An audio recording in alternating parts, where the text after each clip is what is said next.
I will be the first one. You could use me as a benchmark toward next kind of opportunity you will have with other either CEOs or somehow executive on the Italian American Chamber of Commerce who could share with you their experience in the United States for a couple of reasons. One, of course, to know each other a little bit better. I know few of you, but at the end, rarely we do events together, and therefore we don't know each other very well, or maybe we don't have enough knowledge of each other to spend time together. But the second one, which is probably more important, I would say that if we can, we should, all of us, sharing some experience with all of you for what we did in this country. Obviously, something has been done well. We made some mistakes. We could have done differently if I could. But that was what I'm trying to share with you. It doesn't have to be a lesson for everybody, but that's to be my experience. In order for you to validate that whatever I'm telling you is my version, I have my son here, so I have to be sure that whatever I'm telling to all of you is exactly what I feel like the right thing to share. And some of you could be my son as well. So rest assured that whatever I'm telling you is a good value. So let's try to. I'll give you a couple of examples of something that has been done in 1977, and then you have your own understanding of what you see for a minute or so, and then I show you something else that has been around 2018. Silly hope, yeah, the Procol Harum.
So some of you may be familiar or not with this song. In 1968, it was top of the list in the UK and on the 5th place for the US for a long time. But the interesting part of this, which is basically my point of the example, is how would you last? Because in 2017, they've been inducted in the Hall of Fame. And this song is that time, the 70, around the end of the 60s, beginning of the 70s, is a musical time that is defined flower power. Okay? But none of that song will last as this song will last. So I will show you how it looks like now after more than 40 years. Right? And you see the environment is a bit different. This is Denmark, and before the induction of the Hall of Fame, they've been asked to play that song with the Royal Symphonic Orchestra of Copenhagen.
Skip the line and I go.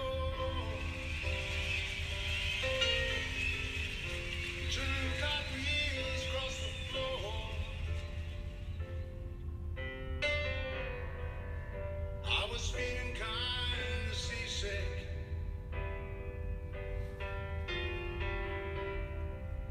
But the crowd. So, first of all, I think it's definitely a beautiful song. I don't know if you were familiar with.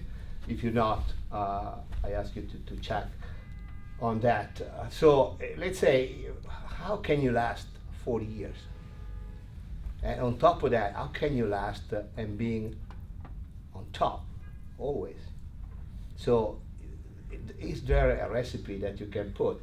So if you start today and you put together a beautiful song, how can you make sure that that song will last so many years? So if you compare yourself with the song, you compare yourself with the brand, you compare yourself with your career, how would you last? So you're gonna have success for 40 years, or you're gonna keep growing in your career, you're gonna have set up, you're gonna have step back. So let's visit a couple of things that could happen. So most of you, I think that all of you are Italian, or most of you are Italians, right? All right, so if you are Italians, or you are somehow interacting with an Italian company, you have some, let's say, competitive advantages, which are not only yours, are from pretty much everybody that comes from our country. I just want to start feel that. So you have what is called senso della bellezza, sense of beauty. Why you have that? Because you're born and raised, or you spend some year of your life surrounded by beauty. If you were born in the middle of nowhere, let's say next to Detroit, your sense of beauty would have been definitely different, because you don't have anything to compare with. So that goes hand in hand with good taste, buon gusto. Buon gusto is also something that you have to keep educating it, and of course you have to have some benchmark. When you see a beautiful woman dressed in a certain way, then you compare with somebody else that could be a good taste or a bad taste. But if you don't have anything to compare with, then it's very difficult. So the fact that you are surrounded by beautiful things is, like in anything in your life, is educating you, benchmarking against something else. So you do have those. So you have sense of beauty and you have good taste. You also have two values here.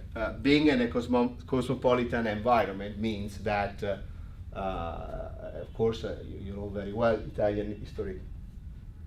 we've been dominated by everybody, okay, from north to south, from east. So, and that is historically there was a way to embrace different kind of cultures.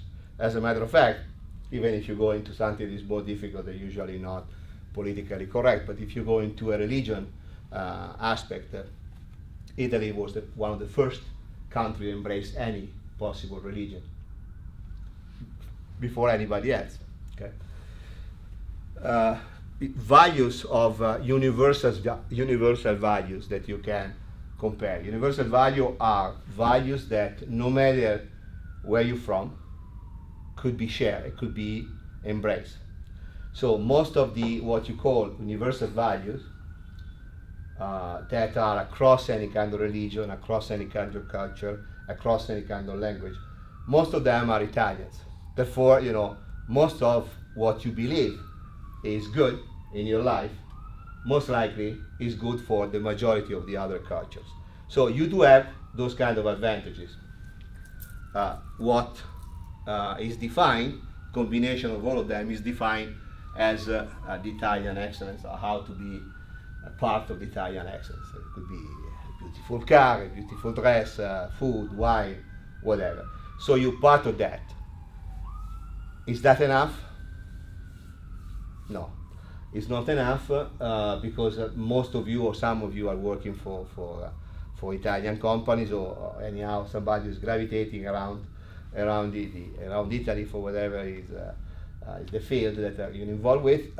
In my case, I'm working for a North American company. So for my situation, being Italian, yes, is an advantage, but could be also a disadvantage because I'm working in a different kind of environment, surrounded by the majority of the people that I'm working with are not Italian, not even close to be Italian, as a matter of fact. So we have about 3,600 people in my company. I believe that we have maybe 3 or 4 Italians in the United States. The large group is 360,000 people working for us. There are not so many Italians, I tell you right now. So let's go ahead. So this is the environment that you have, okay? It could be a jungle, a real jungle, or it could be a jungle of concrete, like New York. But let's play a bit of interaction with all of you. Let's think for a moment that you are in a jungle, you are an animal. You pick and choose an animal, anything you want, a giraffe, a lion, whatever, okay? So I give you 10 seconds to think about a lion, an animal, whatever the animal will be. You ready? Okay, I'll start with you because you're close by, okay? So which animal would you like to? Lion. A lion. So if you wake up tomorrow morning, this is your environment. You're not a human anymore, you are a lion. So what will be the first thing that you will be concerned of? What just happened to me? And then I'm hungry. Yeah, you're right. Food, I would say, food is the first thing that will be important for you. So in your scale of value, food is important. Food is important. If you escalate, of course, you go back to being human. Food is not only one part, but it's food and having enough to survive. Right? Let's put it this way. Okay, to save some time, let's say that you steal a lion, all of you. Anything else after food? Anything else that concerns you as a lioness? I don't know. Okay. Anybody else? All the dangers that are around you. Like Very good. Protecting yourself. Protecting yourself and most likely your family. No? So protecting your property, your family, whatever is important for you as a lion, and of course food to survive. Anything else? Any other lion that comes through? if you find a lioness to Very good. create- Companionship, of course. Right. Companionship. The first 3 usually are very easy. There is a 4th one that nobody comes with. I don't know why. There is something else that's important for you. Let's say I help you. At the end of the day, anything that is important for you, when Shelter, a place. shelter. All right. So those are the 4 things that in any kind of human DNA are important: food, you can escalate it as much as you want. Companionship, protecting your asset and your family, and a place to sleep. In any kind of situation, and starting from Monday, you can compare any business situation is one of them. There is always something related to that. Somebody wants to have more food from you, somebody wants to take away some of your asset, somebody wants to procreate, somebody wants to have a shelter, okay? Everything is comparable in a human situation. What the main difference between the animals and the human being is the next chart. Peer recognition. So a lion doesn't care about how beautiful his cave. Have you ever seen a lion with air conditioning cave? No. We never happy. We want to have a cave, but we want to have a cave with air conditioning. We want to have the swimming pool, and then the swimming pool is not big enough, so we want to have something built here on the top of the hill, and eventually maybe something over here as well. Why are we doing so? Because the peer recognition is extremely important for us. Or if you reverse it, our way to feel important compared to everything that is around us. So keep in your mind the fifth one, because in the business situation, most likely some situations are driven by the need of becoming stronger or more important or more visible, and so forth and so on. So this is another element of importance. So what you're doing?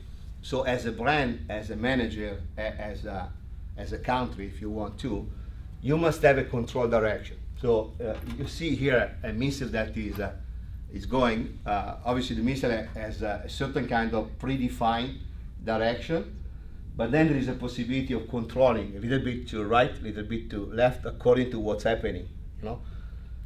The possibility for you to control your career, you have it. And so make sure that you know exactly where you want to get, but make sure that there are checkpoints through your career to understand if you are moving toward the direction that you establish on the beginning or not. Be careful, you're still in the jungle, okay? And somebody wants to take out your food, sometimes wants to take your family, your wife, your kids, your money, your house, and then they want to be more important than you are, inside of your company, outside of your company. That is reality. Let's keep going. So there is a mindset that you should have to protect your turf, because your turf, and in the jungle is tough, and the jungle of Milan is definitely not as tough as the jungle in New York. So the mindset of what you want to achieve and how you want to fight for is extremely important. I'm not suggesting you become a lion and you eat everybody in your office. I'm just saying that whatever you have in your mind, I don't know if some of you had some experience or some study in psychology, but you should consider anything that comes to your mind is affecting your life. So if you wake up with a positive environment, most likely you will have a positive outcome. But I assure to you that if you wake up with a negative approach, no way you're gonna get anything positive in your day, in your life, in your quarter, in your semester, in your the end of every day. So why is happening in this way? It's happening this way because the brain, your brain, or our brain, doesn't understand the difference between lies and reality. It doesn't. So if I keep telling you in your mind, you wake up thinking about something positive, everything will react on a positive way. So you don't have to believe me, you can study that, but you should be more concerned on the opposite, that if you think something negative, most likely it's going to be very difficult to you to overcome your situation. So this is stronger than your will, because it's not something you can control. It's a human reaction of your brain. The brain is acting that way, right or wrong. If you ask to any friend of yours who is a doctor, or he will tell you. So be careful how your mindset is at the beginning of the day in the jungle, because you set up what's going to happen to you. There are two kinds of memory. One is muscle memory. One is brain memory. Brain memory is something that is part of your background. Let's say something extremely sad or extremely dramatic happened in your childhood. All right, you lost one of your parents, or big accident, whatever. Welcome to the Italian consul, Chiara. So let's say something like that is happening to you. So your mind has a scarf that doesn't go away very easily, and is affecting your mindset, like we had before. Is there a way to overcome brain memory? Yes, there is, but the mindset has to be corrected. So if you move it into something less dramatic than losing a parent, let's say something bad happened in your career, you made a mistake, your boss got mad with you because you did something wrong, or you had a good opportunity in a good corporation, you blew it, you didn't do very well, you lost your job. So those are situations that will affect your brain memory, because it's something that has to be overcome to remind to your brain to set your brain in a positive environment. If you don't use that, it will be a problem. And then you have muscle memory. So I'll give you an example of muscle memory. The very first time that as a child you were able to tie your shoes by yourself, I specifically remember how happy I was, because I had tough time to do so. And then finally, I was a little bit concerned of the gym hours in my class, because I couldn't tie up the bloody shoes. Then finally I found a way to do it myself, and I still remember, for me was a big achievement. So try to think about something that has been good in your life and use it, and go back to that kind of memory, because it will help. It will help also in your career. It will help going back to a big achievement or something that has been done by you guys. It doesn't have to be, the reason why I gave you the example of tying your shoes, it doesn't have to be climbing the Everest. It doesn't have to be an acquisition of Procter & Gamble. It has to be something that you felt very good, and you said, that day I really did something that I was proud of myself. My boss told me that I did a great job, or I was able to convince a client to work with my firm, something like that. So just pick and choose something that made you particularly felt good in that particular day, and use it to influence your memory. Fear is happening to all of us, no? Feeling of your responsibilities.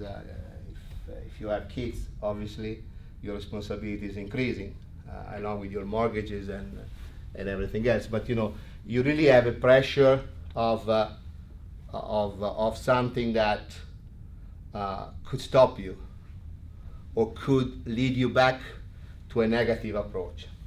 So this man has a couple of choices. One, to look down and being afraid of somehow slipping through the cliff and kill himself, or he could see it as a big opportunity, because below him there is a major city. So rather than killing himself, he can eventually go back and take Uber and try to make some money on that. So you see that is a different kind of fear. It's a fear of the unknown that has to be faced with the right mindset, because if you don't, then you take the risk of going to the negative part of your fear. Well, we already talked about that. I'm sure that all of you in your career had something that was done up to your expectation, or some mistakes that has been done. All of us have something like that, including myself. So that's normal. You're gonna make other mistakes in your life.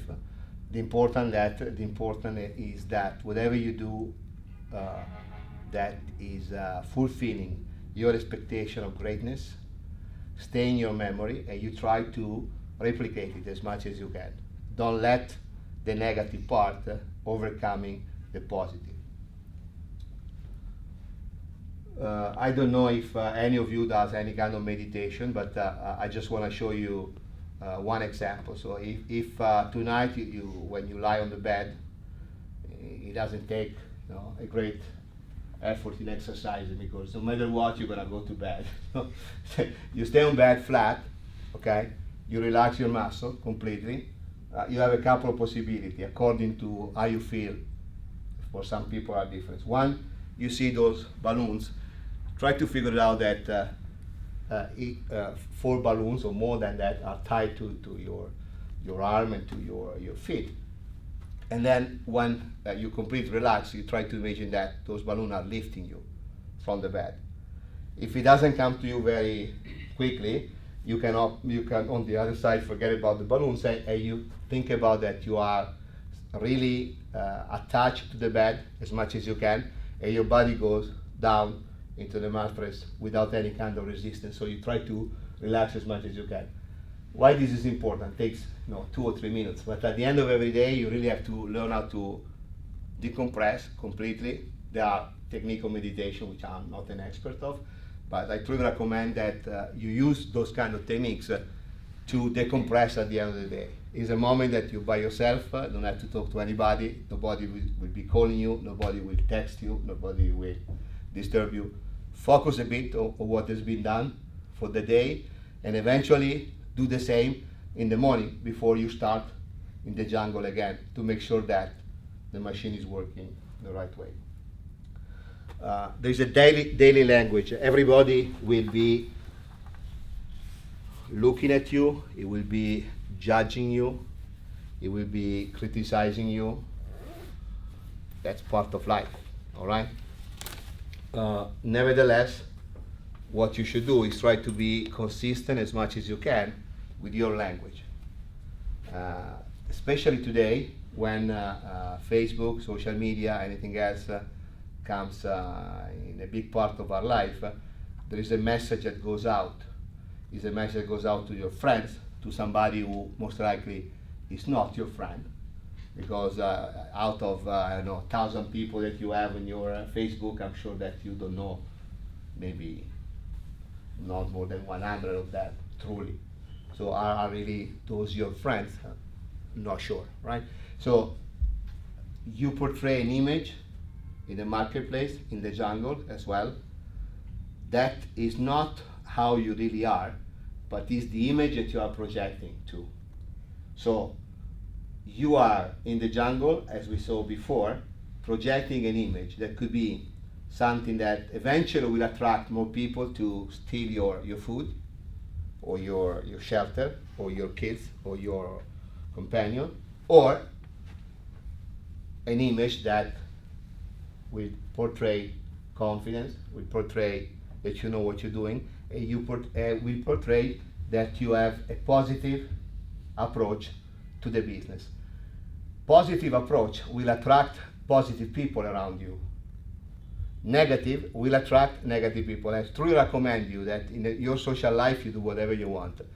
Business-wise, if you have somebody in your office that is always complaining, is always a pain in the neck, is never happy, stop talking to him or to her tomorrow.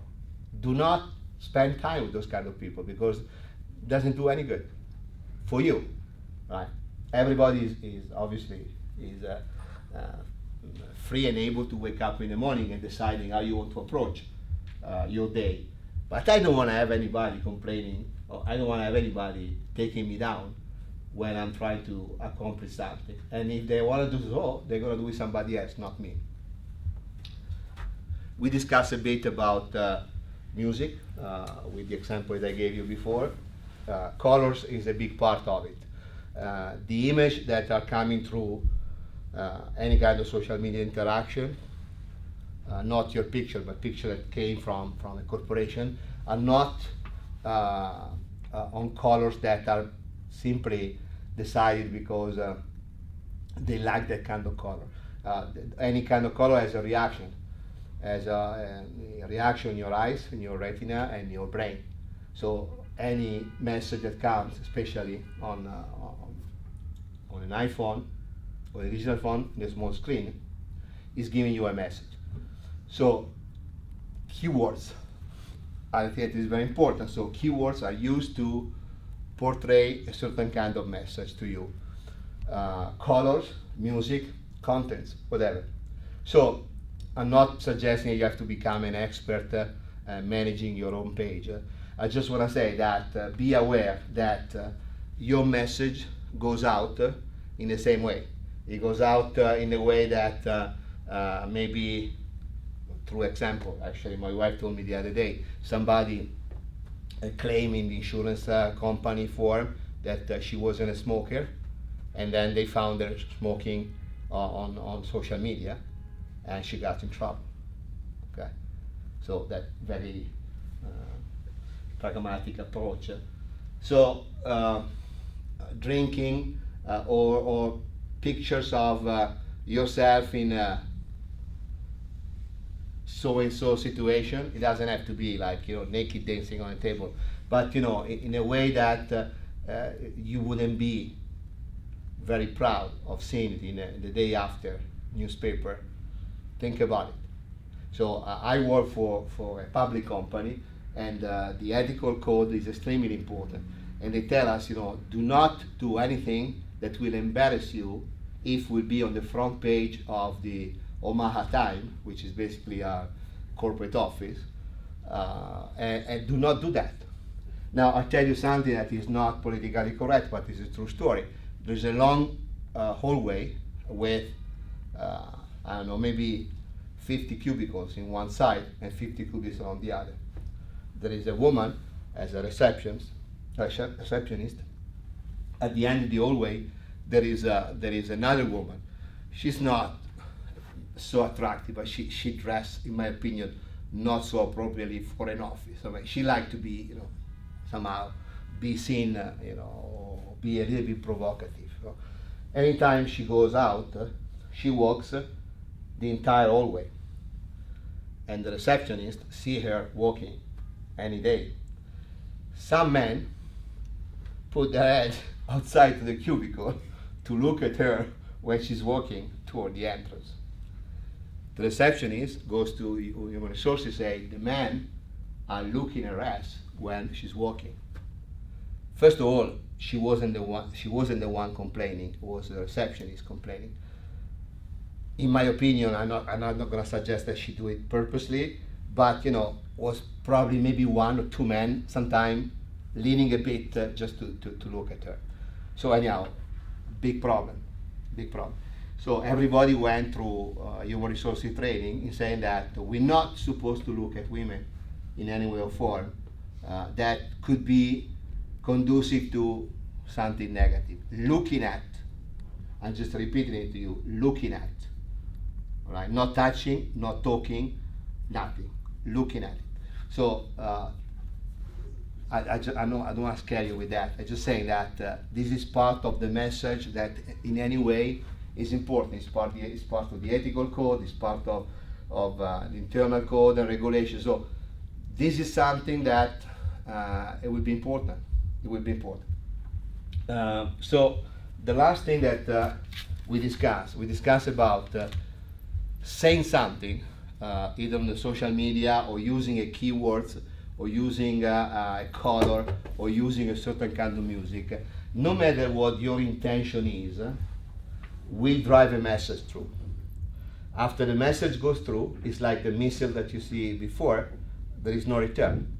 So after the message goes out, you will have an impression given to somebody else. In the same way, I give you an impression. It could be an idiot, it could be a good conversation. No matter what, I don't have any more a possibility of taking back the impression that I gave you or the message I gave you. No. So sometimes we're very careful of what we say. We try to choose the right words. We're very sure about how we dress, thinking that the details are extremely important, and sometimes they are. But I wanted to prove you with something that if maybe some of you are familiar with. For sure, the Italians one are familiar. It's called a semantic. Semantic is using words that by themselves don't have a specific meaning, but if you put together them into a sentence, somehow will drive a message. And of course, each of you will have a different kind of message because obviously there is no specific meanings, but I'm going to show you with words that don't have any meanings, I will be able to drive a message to you. And then we check around the tables if whatever I was able to drive to you is pretty much similar. So this very short version is called il lonfo. Il lonfo. Il lonfo non va terca né gruisce e molto raramente varigatta, ma quando soffia il bego abisce, sbilenca un poco, ignago si archipatta, è frusco il lonfo, è pieno di lupigna, a rafferia malversa e soffolenta, se cionfi ti sbiduglia e ti arrupigna, se lugri ti botalla e ti criventa. Eppure il vecchio lonfo armargelluto che bete, zucchia e fonca nei trombazzi, fa lecica busia, fa gisbuto e quasi quasi, in segno di sberdazzi, gli affarferesti un gniffo, ma lui, zuto, t'alloppa, ti sbernecchia e tu l'accazzi. So, what in your opinion the lonfo is? Is anybody? It is not right or wrong, I mean. For you, what the lonfo is, whatever. It's an animal. An animal, yes. It's an insect. An insect, right? Is it a bad one or a nasty one? How you define that? Un vermicello. Would you like to have a lonfo in your house or not? No. Okay. Anybody else with a lonfo? Anything is not right or wrong. I mean, whatever came to your mind. Fox. Fox. Yeah, it's Yeah. somehow a sneaky animal. Someone that Sneaky wouldn't animal, right, trust, very good. wouldn't want to have around. So amazing, eh? Amazing. So, and of course, you could look at the text on the internet. There is no meaning. I mean, there is not right or wrong. And nevertheless, everybody, most of the people that I present this, at the end they came to the same conclusion: it's an animal. But there is no a single word here, nor a verb that is telling you that is an animal. And the second part is what the gentleman in the back said. Is a sneaky one. It is somebody that you have to be careful with. And that is being transferred to you with no meanings, using words that don't have any meaning, in a language that nobody can understand. Okay? Nevertheless, we left a trace. Thank you very much. All right, so I would say maybe just 10 minutes for questions, but you know, I just put on here my contact, and if anybody wants to talk to me, I'm more than happy to spend time. But any question related, not only related to what I said, but related to anything that comes to your mind, business, particular aspect of my career, whatever you felt. Yeah. So you talked about the Italian values, and I think it was very interesting to kind of put ourselves in that context. Very true. But what are the values that you think we don't have? No, there are a few things that I want to pinpoint for you. I was particularly I was pretty good since high school on understanding numbers. That doesn't mean understanding numbers and adding them or formulas, but if you show me a page of financials and financial statement, you could really, they get through me. I don't know how to explain it. Although, you know, definitely I'm not in accounting, I don't do this kind of business, I don't do this kind of field, but numbers was always very good for me to validate what I had in my mind. usually we're not very good on that. Okay, so, and just lucky me, I would say, true story happened last week in my company. There was a huge mistake in one of the inventory that we're dealing with, and of course we're dealing with gold and precious metals, so makes a big difference. I didn't have in front of me a number, but I felt that something was wrong. And then I was able to go back to my boss, avoiding a difficult situation, asking just to give me a couple of days to prove that those numbers were not correct. As a matter of fact, they were not correct. So my suggestion to everybody, I would say, the Italians are very good. Creativity is definitely what makes the difference. And I have to say that in North American company, they value the fact that we do have creativity they don't have. They know. To the point that sometimes they felt a little bit somehow, I don't want to say inferior to us, but there is a competitive advantage on it.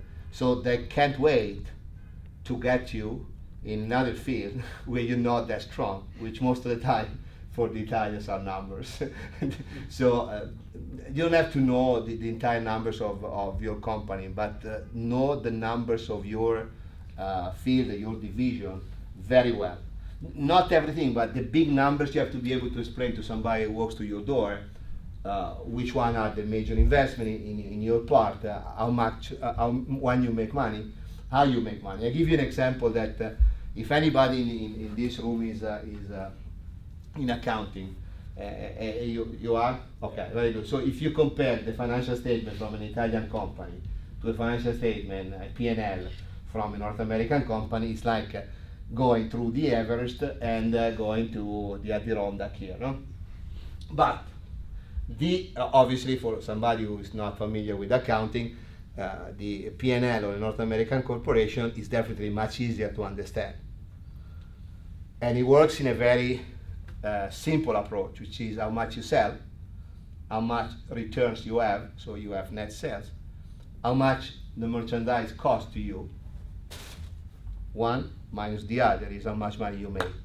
Less expenses, which is rent, salary, that is how much you make at the end of the year, you pay taxes on that. That kind of elements, they have to be very clear for you. So I will recommend, I will insist that you spend time to understand that. Even if you're not involved, that if they don't pay you for, it's important that you know what you're talking about. Otherwise you will always be somebody who express eventually an intuition that cannot be proven anywhere for. Yes. Anybody else? Nicolò, so che qualcosa devi chiedere tu, io lo so. I mean, do you think that Italian companies that are successful here double down on their Italianness, or do they adapt to the American market, or neither? This is a good question. Usually I don't say this is a good question because otherwise so all about the others, but this is a good one. Thank you for doing that. The successful company, Italian successful company, first of all, let's define successful. To me, we have somebody in the room, Stefano Vaccara, which is the director of La Voce in New York. First of all, it's a long-term situation. You're successful for 1 year, 2 years, 3 years, 5, 10, 15, 20. In New York, you don't survive, so it's very easy because if you're not successful, you go home. All right, that's it. You go home very quickly. Let's say maybe 2 or 3 years top. All right, and in my particular business, Madison Avenue is paved with probably Italian company who came, opened a store, and went back home losing millions of dollars. So your question is, you're successful to the point in which whatever you have to put in this market, whether it's going to be a service, whether it's going to be a product, is relevant. It's not relevant for you or it's relevant for your community. It has to be relevant for the mass market. This is a mass market. So this is a market that works with big numbers. If you do something that is scalable, it doesn't have to be a multi-billion company, but it's something you can prove to everybody, including an investor, that could be easy to scale up. If it's not for this market. So you put something that in a major corporation, say Walmart, Costco, whatever comes to your mind, mineral water, coffee, soap, well, those are competition that are within cents or quarter of a dollars that are moving millions of dollars at the end of the day. At the end of the day, every single day. Car wash, I'm talking to a client now that I'm helping. Car wash is a fantastic business. Cash, at the end of the day, no returns, okay? Very scalable because you can show to any kind of investor you're washing X amount of cars, multiplied by X amount location. And so today, one location, I cannot mention a name, that is washing 4,200 cars a year. 4,200, yeah, easy. So it's more than 100 cars a day at any given day, okay? And they can prove it to you, multiplied by several locations. So the Italians, this is a tough market. It's a tough market that is teaching you how to survive in the jungle. Most likely, most of us won't survive, let me put it in this way, because they are not strong enough, because they don't have enough money. But most of the people that are not surviving are the ones that are portraying in the market a value or a product or a service that is not relevant for this market. So I'm sure that if you go out with North American friend, somebody's asking you, so what you do? I work for whatever, Etro, I'm working for Zegna, whatever, okay. So is this jacket Zegna? Yes, it is. Yeah, very nice. Can I buy one? All right. So that's a good sign. This jacket, nice. Looks like very Italian. No fucking way. I mean, I'm not gonna buy it, you know. So that's not good, because that is telling you right away that you don't have a possibility to scale up your whatever you're doing. So that to me is a benchmark. Is your business scalable? Yes or no? If it's not, sooner or later you will have a problem. Somebody from the bank, or we good? I'm sorry, I can't hear me. All right, now, you have a question? Or- yeah? No? Oh no, you're okay, good. All right, Enrico, grazie. Thank you. Grazie a voi, and so that was, grazie a Stefano, sponsor e Saule. Era soltanto un modo per incontrarvi, per conoscerci, per guardarci in faccia. La prossima volta, se avete qualcosa da chiedermi anche in privato, non esitate, almeno vi ricorderete quello che vi ha letto il Lonfo, quindi peggio di così non si poteva fare. No? Da dove viene su internet? Dove l'hai trovata? L'Onfo è di Maraini, è di Fusco Maraini, che è il padre di Dacia Maraini. Sono varie poesie che sono poesie italiane di semantica. Una si chiama L'Onfo, c'è un'interpretazione, se la trovate su YouTube, bellissima, di Gigi Proietti nella scuola di attori, che è fantastica, cioè, ma la bellezza di questa cosa è che con il body language, con le parole eccetera, trasferisci una cosa che ti dà immediatamente specialmente oggi, pensa che questa è una cosa scritta tantissimi anni fa. Immagina oggi nel mondo digitale che tu metti una parola che è definita keywords e figurati l'effetto che fa. Fanno in effetto queste che non vogliono dire niente, figurati. Okay. Grazie ragazzi. Grazie a voi.